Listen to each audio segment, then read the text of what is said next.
Est-ce que ça vous arrive encore souvent d'avoir la voix qui se casse, qui se brise, qui déraille ou qui, plus tragiquement, disparaît tout simplement à un moment précis de votre chanson? Et c'est d'ailleurs souvent au même hauteur que ça se passe. Alors donc je vais vous expliquer dans cette vidéo les raisons, les moyens de s'en défaire et aussi je vais vous donner des exercices pour résoudre tout ça. Alors la première raison, c'est que peut-être vous avez une approche trop différente des différents registres de votre voix. C'est-à-dire que quand vous chantez, vous allez dans votre tête vous dire je chante en voix de poitrine et au bout d'un moment je passe en voix de tête. Or, c'est pas comme ça vraiment que ça se passe si on veut que les choses se passent bien. Il faut que vous cherchiez à avoir un mélange des registres, à conduire votre voix, à ouvrir votre corps pour que votre voix puisse résonner absolument partout et qu'elle ne fasse pas de distinction. Si vous faites une distinction, forcément, la voix déraille au moment où vous allez ou bien passer en voix de tête ou bien retomber en voix de poitrine si vous êtes en haut. Donc, vous voyez, il faut avoir quelque chose de beaucoup plus homogène, de beaucoup plus souple, de beaucoup plus fluide. Et ça, on l'acquiert grâce à la voix mixte. Alors, je vous ai préparé un petit exercice déjà. Vous allez faire des sirènes, tout simplement.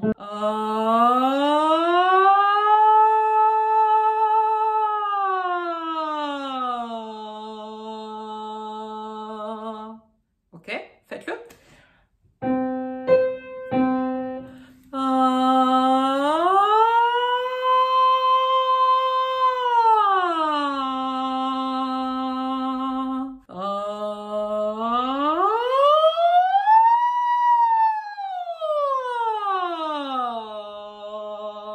Vous voyez, il y a un passage pour que tout cela puisse se passer sans que ça déraille. Mais il faut que le corps soit ouvert et on va voir ça comment.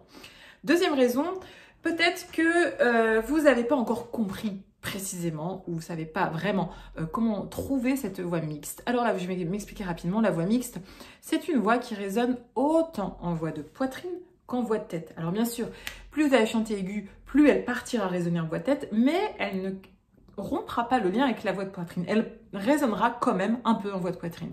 Pareil, si vous chantez, vous allez chanter des notes graves, elle va avoir tendance à résonner beaucoup plus en voix de poitrine, mais elle résonnera également un peu en voix de tête. Tout cela est absolument mélangé et absolument libre, mixte. La voix part résonner partout.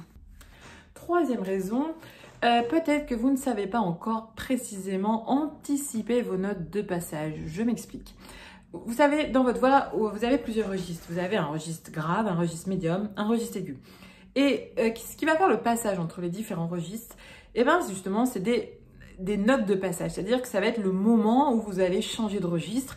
Mais ce qui se passe, c'est que à ce moment-là, le placement vocal change un petit peu. Il faut accompagner la voix dans des directions qui sont très précises, très déterminées, pour qu'elle puisse résonner bien et se répandre, s'amplifier, s'épanouir dans son nouveau registre. Alors rapidement, je rappelle ici les notes de passage. Si vous avez une voix plutôt soprano, elles se feront autour du mi et du fa. Si vous êtes mezzo-soprano, autour du do dièse et du ré. Si vous êtes contralto, autour du si bémol et du si. Si vous êtes ténor, autour du fa et du fa dièse. Si vous êtes baryton, autour du do dièse et du ré. Et si vous êtes basse, autour du si bémol et du si. Maintenant, vous savez que dans ces hauteurs-là, votre voix aura tendance à dérailler, à se casser parce que ce sont les notes de passage. Et il faut bien conduire la voix, l'accompagner dans son changement de placement qui est très minime, mais qui est quand même opérant, qui existe.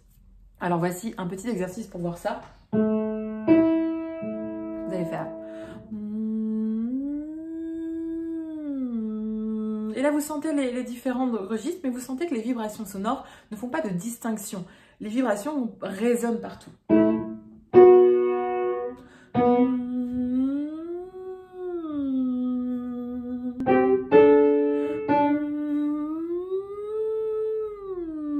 Vous sentez partir résonner en voix de tête, mais tout en restant lié avec la voix de poitrine.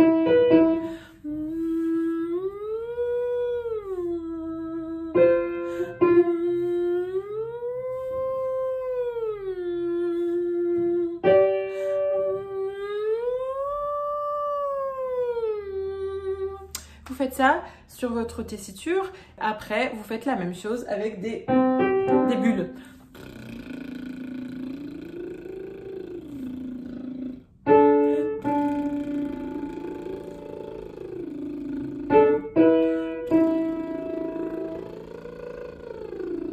Et vous sentez partout résonner.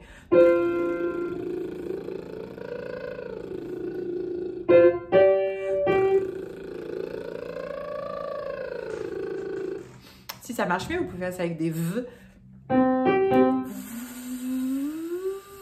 avec tout ce que vous voulez. Il faut juste qu'il n'y ait pas de son, il faut que ce soit des vibrations et vous allez sentir un peu ce passage qui est très fluide, qui est homogène et vous allez vous rendre compte que la voix ne déraille pas dans ces moments-là, donc il faudra après faire la même chose en voix pleine.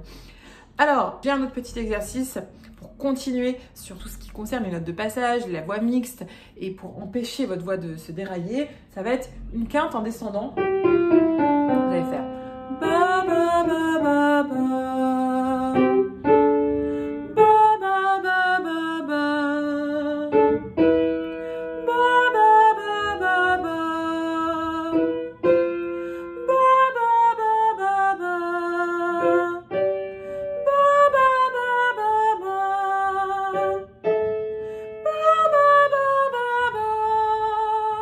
Cet exercice, il faut que vous le fassiez doucement, il faut que vous preniez le temps vraiment de créer l'espace entre chaque note et vous pouvez le faire, si ça s'est bien passé, en montant également. Vous allez voir que le placement change un peu.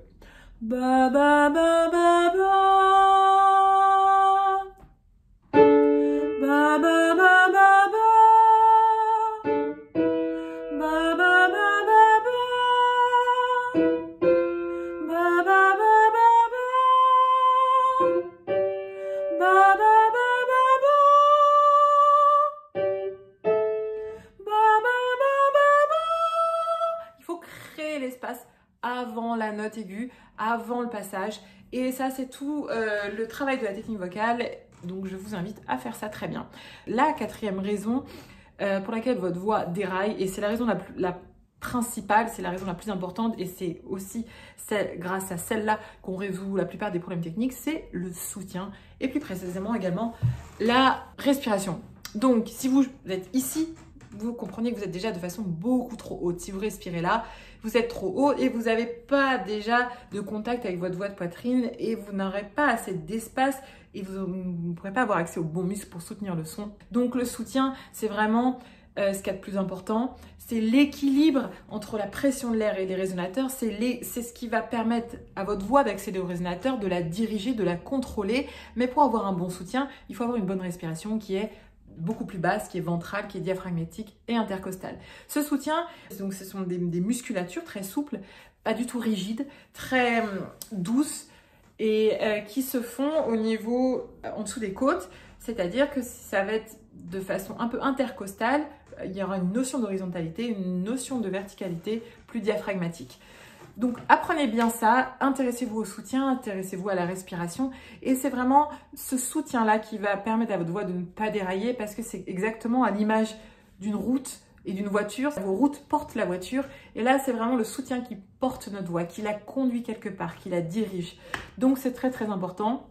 Prenez votre temps avant de faire tous les exercices. Là, je vous ai fait faire assez vite pour pas m'éterniser, mais vous prenez un piano et faites-le sérieusement, car chaque bon chanteur a besoin de beaucoup de structure, beaucoup de travail, d'exercices ciblés qui va lui permettre de résoudre des problèmes techniques.